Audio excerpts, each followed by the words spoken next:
This is AeriesStories, stories for the quiet hours, when ordinary places quietly become impossible. Tonight's story is called The Street That Only Exists in the Rain. Everyone in my city has seen heavy rain, but only a few people have ever seen Ash Lane. The strange thing is, it isn't on any map. You can't search for it. You can't walk there on a sunny day, and if you ask anyone who has lived here their whole life, they'll tell you the same thing. There's no street by that name. They're right, until it rains. Not every shower, not every storm, only the kind of rain that begins without thunder, the kind that seems to fall all at once, as though someone quietly turned the sky upside down. The first time I found Ash Lane, I wasn't looking for it. Bam! I was driving home from work. It was nearly midnight. The rain was so heavy I could barely make out the road ahead.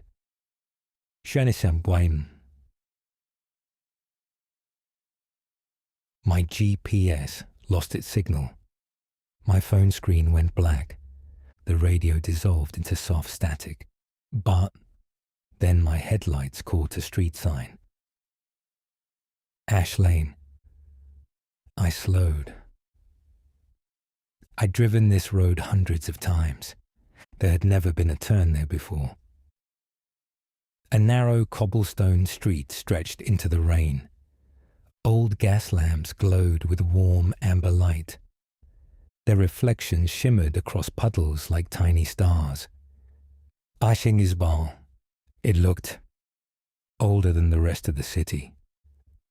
As if someone had forgotten to modernize one small corner of the world. Something inside me whispered, "Turn." So I did. The moment my tires crossed onto the cobblestones, the rain stopped. Destamate. Not outside. Everywhere else the storm continued. I could see it falling beyond the entrance to the lane. But on Ash Lane, the air was perfectly still. I stepped out of the car. The silence was unlike anything I'd ever heard. Not empty. Patient. The houses lining the street glowed with candlelight. Every window was open, yet no voices came from inside. Halfway down the lane stood a small cafe. Its sign simply read, "Welcome back." I frowned. I'd never been there. Or at least, I didn't think I had. The bell above the door chimed softly as I entered. An old woman looked up from behind the counter. She smiled, not like someone greeting a stranger, like someone who had been expecting me. "You're later than last time," she said. I laughed nervously. "I think you have me confused with someone else." She shook her head. "No, you've just forgotten." Those words settled into the room like dust. She poured a cup of tea without asking, placed it in front of me. The scent hit me immediately. Jasmine. My mother's favorite. I hadn't smelled jasmine tea in 15 years, not since the hospital. Without warning, a memory crashed into me. I wasn't in the cafe anymore. I was 12 years old, standing beside my mother in our kitchen. She was laughing. Rain tapped softly against the windows. She handed me a steaming mug and said, "Almas, you'll always remember this smell." The memory vanished as quickly as it arrived. Ankin, I stared at the tea. My hands were shaking. "I'd forgotten that," I whispered.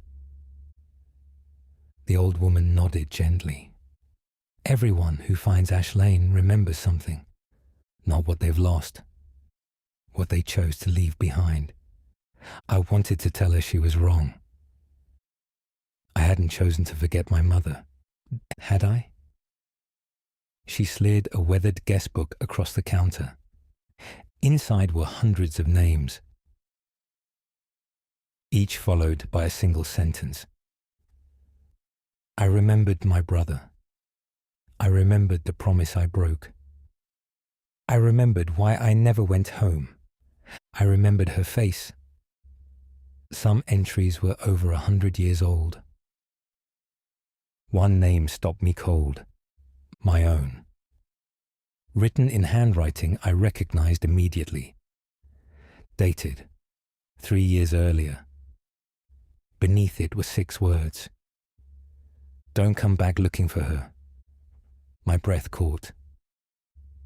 I had never been here. Had I?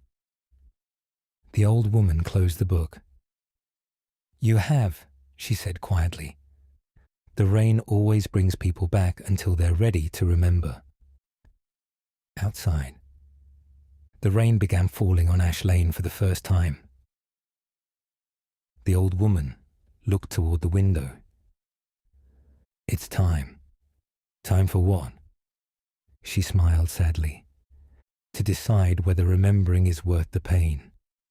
I walked back into the rain. The street behind me had already begun to fade. The gas lamps disappeared into the storm. The cafe dissolved into mist. By the time I reached the main road, Ash Lane was gone.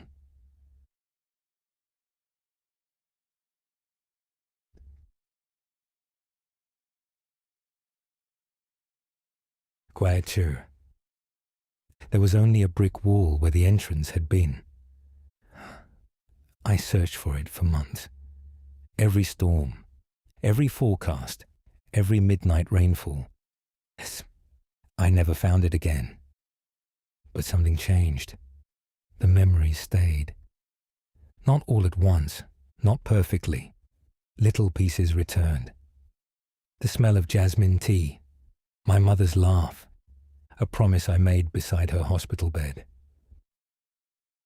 One I'd buried so deeply.